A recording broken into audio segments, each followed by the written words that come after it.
9월 12일 금요일 매일 묵상을 시작하도록 하겠습니다. 오늘의 본문 말씀은 스바냐 2장 4절에서 15절까지의 말씀입니다. 오늘 본문은 열방에 대한 심판의 메시지를 담고 있습니다. 먼저 4절에서 7절까지 블레셋에 임할 심판의 메시지가 기록되고 있어요. 4절에서 5절까지 기록되는 블레셋 도시들은 총 4개인데요. 가사, 아스글론, 아스돗은 남에서 북으로 향하는 대표적인 도시임을 알 수가 있습니다. 그리고 에그론은 이들보다 동쪽에 있는 도시임을 알 수가 있죠. 그리고 그렛 족속이 있는 지역은 어떤 족속을 의미하는지는 정확하게 알 수는 없지만 우리가 알 수 있는 것은 해변에 거주하는 주민이라는 점에서 블레셋 서쪽임을 알 수가 있는 것이죠. 다시 말씀드리면 지금 블레셋 멸망을 예언하고 있을 때 남에서 북으로 동에서 서를 언급함으로써 완전한 심판이 임할 것임을 이야기해주고 있다는 것입니다.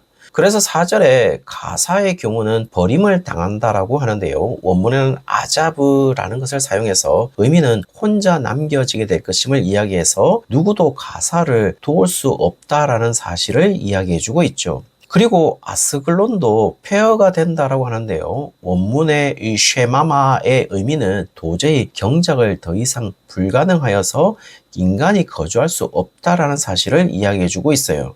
그리고 아스돗은요, 대낮에 쫓겨난다라는 것은 보통 전쟁이 긴 싸움이 되어서 최소 밤까지 진행되는데 그리 길지 않아서 낮에 이미 정복당한다는 것을 의미해주고 있습니다. 에그론은 뽑힌다라는 것은 아카르라는 히브리 단어 자체의 의미로 뿌리채로 뽑히는 것을 의미하고 있기 때문에 완전히 제거당할 것임을 이야기해주고 있죠. 이것은 분명히 성취됩니다. 왜냐하면 블레셋은 아수르의 속국이기 때문에 아수르와 운명을 같이 하고 있는 것이죠. 다시 말씀드리면 그들의 운명은 하나님의 백성과 함께하는 나라나 백성이 아니라 아수르와 함께하는 나라나 백성이다라는 사실을 이야기해주고 있어요. 6절에는 그곳이 인간은 제거되되 풀밭이 되어 짐승의 서식지가 될 것임을 이야기해주고 있습니다. 그리고 7절에 그 지역의 인간은 제거되었기 때문에 그곳에 유다족 속의 남은 자에게 주어질 것임을 이야기해주고 있죠. 그리고 여호와가 철저하게 유다를 회복시킬 것이라는 사실도 이야기해주고 있습니다. 다시 말해서 유다의 운명은 블레셋의 운명과 다르게 회복될 것임을 이야기해주고 있죠. 실제로 7절 마지막에 그들, 그러니까 유다 족속을 말하는 것이겠죠. 그들이 사로잡힘을 돌이킬 것임이라 라고 했을 때 개역 개정에서 사로잡힘을 히브리어로 쉐비트라고 말했고 이 쉐비트는 포로 상태, 사로잡힘을 의미하지만 KJV는 captivity라고 했지만 NIV나 NASB나 ESV나 NRSV는 fortune이라고 번역을 해서 행운, 운명으로 표현을 했습니다. 다시 말씀드리면 멸망하는 블레셋과 회복하는 유다의 운명이 다름을 이야기하고 있다는 것이죠. 그렇게 하시는 주체는요, 하나님이시다라는 이야기를 해주고 있다는 것입니다.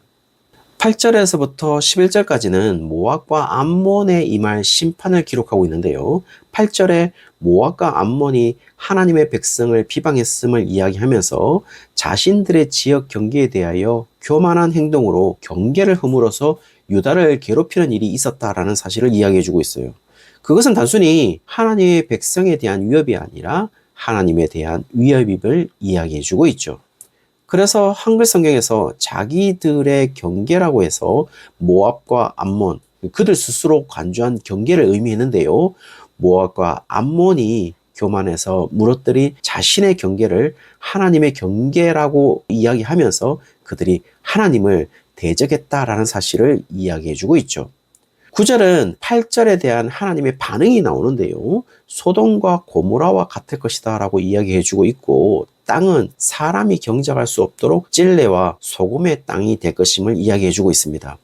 도저히 곡식을 생산할 수 없으므로 황폐하게 할 것임을 이야기해주고 있죠. 그들의 지역적 위치는요, 아주 좋은 위치로 외부로부터 침략을 막을 수 있는 지형일지라도 하나님이 주시는 심판을 막을 수 없다라는 사실을 이야기해주고 있죠. 그리고 롯 자손의 땅이 진정한 주인인 아브람의 자손의 땅으로 돌아갈 것임도 이야기하고 있어요. 따라서 그들의 죄는요, 단순히 10절의 표현처럼 여호와의 백성에 대하여 교만한 것이 아니라 여호와께 교만했던 것을 말해주고 있는 것이죠. 11절은 이와 같이 모압과 암몬에 대한 심판으로 이 세상의 모든 신이 아무것도 아니라는 것을 알게 되고 진정한 신이 하나님이라는 것을 인식하게 될 것임도 말해주고 있습니다. 물론 11절 하반절은 이방의 모든 해안 지역 사람들이 각기 초소해서 여호와께 경배할 것이라고 이야기하면서 그들이 나중에 회심할 것으로 이해할 수도 있겠지만 지금 본문이 알려주는 것은 여호와의 날에 여호와만이 참된 신이라는 사실을 알게 될 것이다 라는 것을 말해주고 있고 그들이 구원받을 것이다 라는 그 문제는 또 다른 주제이기 때문에 여기서 다룰 이유는 없어 보입니다. 12절에서부터 15절까지 보시면은 구스와 니느웨에 대한 그 심판을 기록하고 있는데요. 12절에 구스 사람들의 정체는 무엇일까요? 왜 갑자기 나라를 언급하다가 사람에 대한 심판을 이야기하는 것일까요? 셉투아전트와 RSV와 NASB와 KJV는 모두 에디오피아 사람이라고 번역을 했습니다. 에디오피아가 이스라엘과 무슨 연관을 가지고 있는 것일까요? 특별한 연관성은 없습니다. 그들의 범죄도 기록되지 않고 있거든요. 굳이 연관성을 가진다면은 에티오피아가 이집트를 침공하여 다스리다가 기원전 664년에 이집트 전통 왕조가 다시 탈환하게 되죠. 그래서 그 이집트는 또 아수르와 동맹 관계로 이스라엘을 괴롭혔던 역사로 본다면 지금 정확하게는 애굽을 지칭하는 것이 아닌가 추측이 됩니다. 그러나 정확한 것은 알 수는 없지만 13절에 북쪽을 향하여 라는 단어가 있는 것을 보면 구스를 지칭하는 것은 원문에는 없지만 남쪽을 향하여 라는 의미를 지니고 있는 것은 아닐까 추측도 가능해 보인다라는 것이죠. 13절에 아수르에 대한 심판을 이야기하면서 인간들이 살 수 없는 사막같이 될 것임을 이야기해주고 있어요. 14절에 각종 짐승이라는 표현이 정확한 원문 번역은 all the beasts of the nations라고 해서 아수르가 지배했던 나라들의 각종 모든 짐승들이 오히려 살기 좋은 땅으로 변했다라는 심판의 위력이 강력함을 이야기해주고 있죠. 다시 말씀드리면 인간이 살기 좋은 땅이 아닌 들짐승이나 살기에 좋은 땅으로 변했다라는 것을 의미해주고 있어요. 여기에 좀 더 설명을 더하면요. 구스는 우리가 잘 모르지만 아수르는 우리가 너무나도 잘 아는 나라로 제국을 형성했던 열강입니다. 그렇게 그 당시 고대 근동에서 없어지지 않고 지지 않을 것 같았던 아수르의 땅에 인간이 살지 않게 된다는 것은 완전한 심판을 의미하기 때문인 것이죠. 특별히 15절에 기쁨의 성으로 염려가 없는 거주지역이라고 했습니다. 그만큼 살기 좋은 땅이었고 세상에는 오직 나만이 있다라고 말한 그 땅이 이제 비웃음의 땅이 되었다라고 말할 정도로 심판받을 것임을 이야기해주고 있죠. 특별히 오직 나만 있고 나 외에는 다른 이가 없다고 말하는 부분은 10계명의 이 제1계명 나 외에는 다른 신을 네게 두지 말라는 것과 유사한 것을 보면 자기 자신을 신으로 간주하면서 교만했던 것으로 보입니다. 그것을 철저하게 하나님이 심판하신다라는 사실을 이야기해주고 있죠. 따라서 열방에 대한 심판을 통하여서 우리에게 알려주는 것은 블레셋은 유다의 서쪽을 가리키고 있고 모압과 암몬은 유다의 동쪽을 가리키고 있고 구스는 아까 조금 생략되어 있지만 충분히 예상할 수 있는 것은 남쪽이다 라는 것을 예상할 수 있고 아수르는 유다의 북쪽을 가리키면서 하나님의 심판은 전 우주적으로 임한다라는 사실을 말해주고 있죠. 그래서 블레셋은 군사력으로 모압과 암몬은 과격함으로 구스는 알려지지 않은 무명함으로 아수르는 초열강으로 유명하지만 어떤 수단으로도 하나님의 통치를 벗어날 수가 없다라는 사실을 이야기해주고 있죠. 그렇다면 그런 나라들이 자신들이 자랑할 수 있는 것으로 살아갈 수 있는가라는 문제에서 오늘 메시지는 전혀 심판을 벗어날 수가 없기 때문에 살아남을 수 없다라는 사실을 이야기해주고 있죠.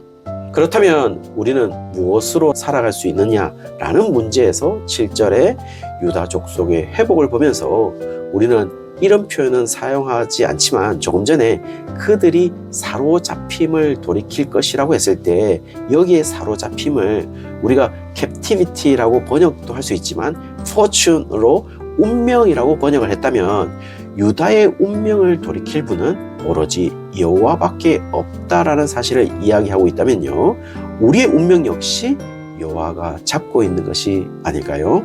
그리고 오늘 여호와를 알지 못하는 자들이 그들의 운명을 벗어나지 못했던 것처럼 당연히 여호와께서 우리의 모든 것을 잡고 있지 않을까요? 따라서 그것을 전적으로 믿고 의지하며 살아가야 하는 것이 우리의 존재이고 우리의 삶 자체라는 것을 이야기해주고 있는 것이죠.